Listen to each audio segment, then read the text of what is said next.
while I was doing repairing the lines along the railway track, suddenly I saw why all the poles are shaking. My workers told me, we have to run. I said, why? He said, the elephants are up there. They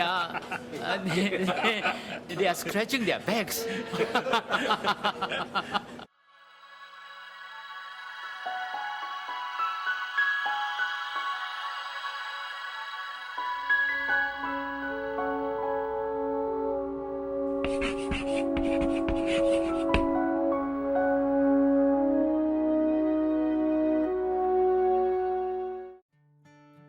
3 days later, my workman who was staying in Marapo, is one of the railway station there, he told me at night he had to run away because elephants come into his house and was looking for salt. Salt. They are in need of salt. So he had to run away, and then next morning he found that his kitchen all in a shambles. I remember very fondly. We were located at mile 3.5 Jalan Ipoh, and we were all staying in dorms, all right, just like the police personnel, and you can't blame us. At night we were really active because we were surrounded by rambutan trees, you know. So when the warden was asleep, we really went out to go and steal a rambutan.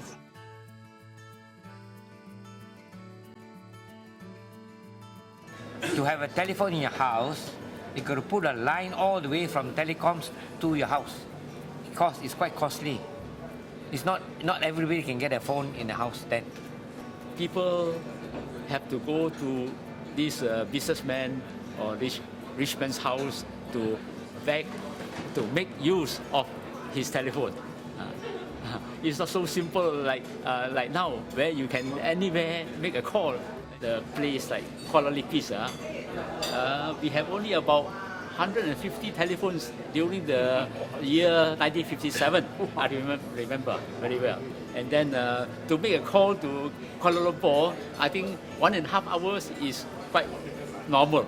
So the time the operator was a king actually, because they write the ticket there and then they queue out like this.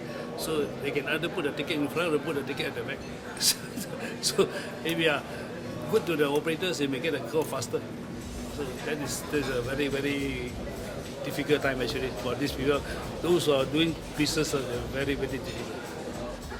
Very often, especially during the rainy season, we have a lot of breakdowns, and then to make a call, say like Kuala Lumpur to Jerantut, it is, I think 3 or 4 hours is quite normal.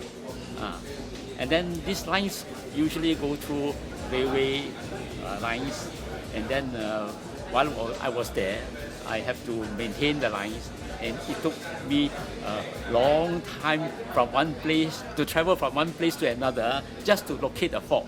I was working in route, so there are only 12 channels to Kuala Lumpur, or 6 incoming, 6 outgoing. So if the lines break down, then you had it finished already, no more. And the line runs through from route, like Kuala Lumpur, like Cap, goes to the railway line and go all the way to KL. So any of this thing break down, the linesman could go up at night. During that time, just before the independence, there were still a lot of terrorists around, and then that time we had a lot of problems. We had to travel in a armored car.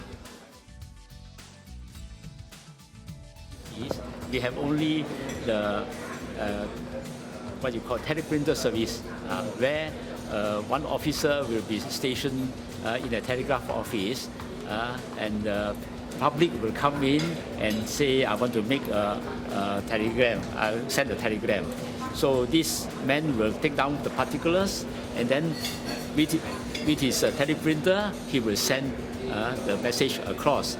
But that also depends on the telephone line. If the telephone line is bad, so it will take a long time to send. Sometimes the public may say, I want to send it this morning.